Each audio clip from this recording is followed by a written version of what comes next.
This channel does not promote any violent, harmful, or illegal activities. All content provided by this channel is meant for an educational purpose only. এদিকে সোনারপুরে জামালের প্রাসাদ থেকে কচ্ছপ উধাও।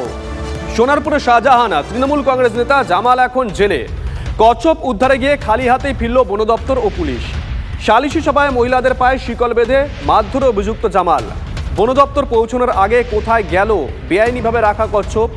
এর আগেও একাধিকবার কচ্ছপ ধরতে হানা বন দপ্তরের, গেট বন্ধ থাকায় খালি হাতেই ফিরতে হয় বন দপ্তরকে। তারপর অনেক দিন পার, আজ ভিতরে ঢুকে খালি হাতে ফিরতে হলো বন দপ্তরকে। এতদিন কি করছিল বন দপ্তর, কি করছিল পুলিশ, উঠছে এমনই প্রশ্ন। জামালের কচ্ছপের খবর প্রথম দেখাই আমরা, TV9 বাংলা। যখন পুকুরে সাজ করতে আসার কথা ছিল, বন দপ্তরে নিয়ে আসার কথা ছিল, ওরা নিজেরাই ভোরের বেলায় এসে সাজ করে গেছে চোরের মতন। কেন চোরের মতন এসে ওকে নিয়ে আসবে, চোরের মতন সাজ করে যাবে? বন দপ্তরের কোনো খবর দেয়নি। এই কেসটা পুলিশও করতে পারতো, পুলিশ ইচ্ছা করে টাকা পেয়ে করছে না। আর এই যে কচ্ছপ পেল না, উধাও হয়ে গেল, সেটা নিয়ে কি বলবো? কচ্ছপ তো পুলিশ নিজের থেকেই সহযোগিতা করে বার করে নিয়ে গেছে। কচ্ছপ কেন, মেশিন পার্ট, টাকা পয়সা ওর ওখানে সবই ছিল, ওর আন্ডারগ্রাউন্ডের মধ্যে সবই ছিল, সবই তথ্য দেওয়া হয়েছিল। পুলিশ নিজের থেকে বার করে নিয়ে গেছে। পুলিশ ওর সহযোগিতায় আছে, পুলিশ সহযোগিতা করেই মাল বার করে নিয়ে গেছে। কি চাইছেন আপনারা? আমরা চাইছি ওকে কড়াকড়িভাবে শাস্তি দেওয়ার জন্য। ও আমার পায়ে শিকল বেঁধে এমন হারে মারধর করেছে, আমরা চাইছি ও শাস্তি পাক, ও যেন না জেল থেকে বার হতে পারে। 19 তারিখে অ্যারেস্ট করেছে এবং পুলিশকে আমরা বারংবার বলেছি যে জামালের বাড়ি আগ্নেয়াস্ত্র আছে, টাকা পয়সা আছে এবং আরও বিভিন্ন জিনিসপত্র আছে, এগুলো সিজ করার জন্য পুলিশ 26 তারিখে জামালের বাড়িতে সিজ করছে এবং কচ্ছপ সিজ করেনি। এবং সবথেকে আশ্চর্যের বিষয়, সব কিছু সরিয়ে ফেলেছে। যারা যারা সরিয়েছে তাদের নামও আমরা পুলিশকে দিয়েছি, যে কারা কারা জামালের বাড়ি রাত্রেবেলা গিয়ে সব অস্ত্র টাকা পয়সা সরিয়েছে। কচ্ছপও সরিয়ে ফেলেছে। জামালের সঙ্গে তো পুলিশ প্রশাসনের, বন দপ্তরের একটা বড় যোগসাজশ আছে। কেন তার বিরুদ্ধে কেস হচ্ছে না এখনও পর্যন্ত? তাকে কেন বাঁচাবার চেষ্টা চালাচ্ছেন কেন? আমরা এই নিয়ে আমরা উচ্চতম আদালতে যাব। বন দপ্তরের আধিকারিকরা রীতিমতো সার্চ ওয়ারেন্ট নিয়ে জামালের বাড়িতে আসে জলাশয় থেকে কচ্ছপ উদ্ধারের জন্য। দীর্ঘক্ষণ ধরে তারা তল্লাশি অভিযান চালান, যেটা বন দপ্তরের তরফ থেকে দাবি করা হচ্ছে যে ওই জলাশয়ে তারা তল্লাশি চালিয়ে কোনো কচ্ছপের উপস্থিতি পায়নি, অর্থাৎ কচ্ছপ নেই। তাহলে কচ্ছপ কোথায় গেল? ইতিমধ্যে কিন্তু রহস্য তৈরি হতে শুরু করেছে।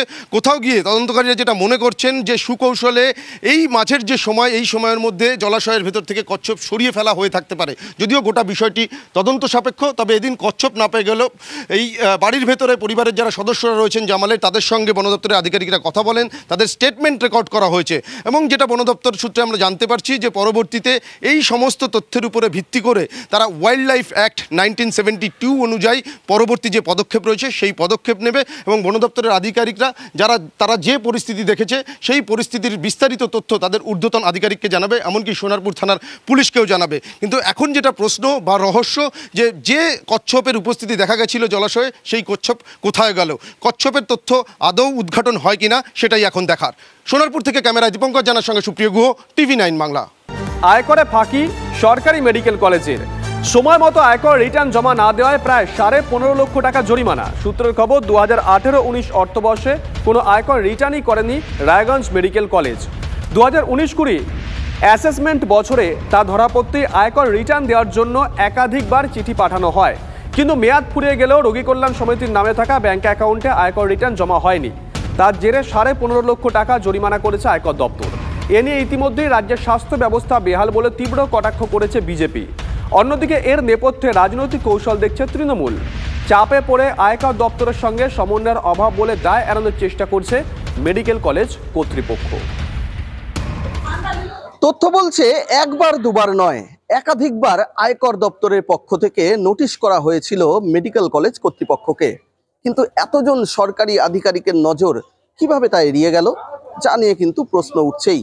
আর যে কারণে প্রায় 15.5 লক্ষ টাকা আর্থিক জরিমানার মুখে পড়তে হলো এই সরকারি মেডিকেল কলেজ হাসপাতালকে, যা নিয়ে ইতিমধ্যেই শাসক বিরোধী তরজা কিন্তু চরমে।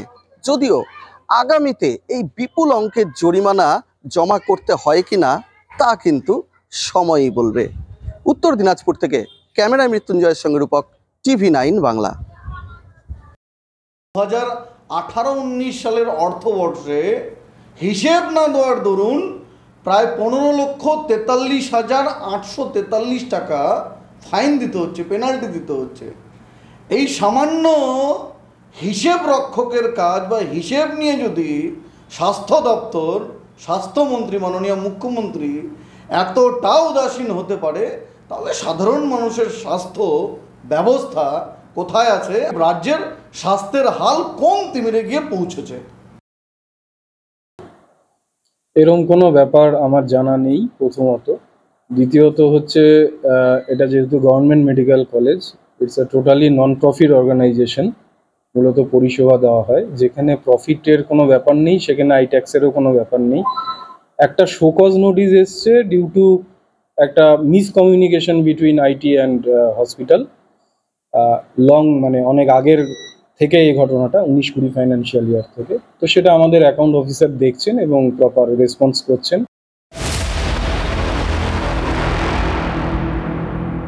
আরও একটা বড় খবরের দিকে নজর রাখতেই হচ্ছে। জ্যোতিপ্রিয় ঘনিষ্ঠ বারিক বিশ্বাসের দুবাই যোগ। সূত্রের খবর, দুবাইয়ে বারিক বিশ্বাসের সম্পত্তির খোঁজ পেয়েছেন ইডি আধিকারিকরা। রেশন দুর্নীতির টাকাতেই কি বিদেশে সম্পত্তি? তদন্তে গোয়েন্দারা।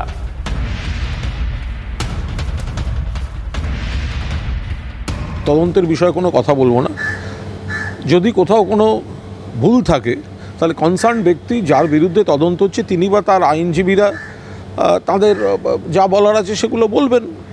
যদি কোনো ভুল না থাকে তারা ব্যাখ্যা দেবেন, ভুল থাকলে তারা ব্যাখ্যা দেবেন। এর সঙ্গে আমাদের কোনো বক্তব্য নেই। আমরা শুধু আশা করব যে কেন্দ্রীয় এজেন্সি তারা যেন নিরপেক্ষভাবে তদন্ত করে, বিজেপির নির্দেশে এমন কোনো অভিমুখ নিয়ে তদন্ত না করে যাতে তৃণমূলের প্রতি একটা নেতিবাচক বার্তা ছড়াবার উদ্দেশ্য প্রণোদিত চেষ্টা হয়। এদিকে রেশন দুর্নীতি তদন্তে ইডি দপ্তরে হাজিরা আনিসুর আলিফের। ইডি তলবে হাজিরা দেগঙ্গার চাল ব্যবসায়ী দুই ভাই আনিসুর রহমান ও আলিফ নূর মুকুলের। ইতিমধ্যে যাবতীয় কাগজপত্র নিয়ে ইডি দপ্তরে পৌঁছেছে আনিসুর, মুকুল। সিজিওতে বয়ান রেকর্ড দুজনের। দেগঙ্গার তৃণমূল ব্লক সভাপতি আনিসুর রহমান ওরফে বিদেশ গত মঙ্গলবার কাউকেপাড়ায় আনিসুরের রাইস মিলে তল্লাশি চালিয়ে প্রচুর নথি বাজেয়াপ্ত করে ইডি। সূত্রের খবর, চালকল থেকে উদ্ধার খাদ্য দপ্তরের সিল প্যাক করা নথি, 2টি মোবাইল বাজেয়াপ্ত। সেই নথির ভিত্তিতে বিদেশ ও মুকুলকে তলব করা হয়েছে।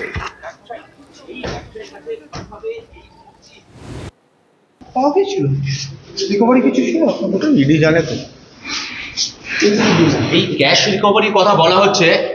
ক্যাশ রিকভারি কিছু হয়েছে আপনার? না না, যেটুকু পেয়েছে সেটা রেখেই গেছে। 1 লাখ মতো ছিল, তেমন কিছু কোনো সম্পত্তি কোনো অ্যাটাচমেন্ট করেছে, কোনো ডকুমেন্ট আনতে বলেছে? না, রেখেছে দেখা করতে।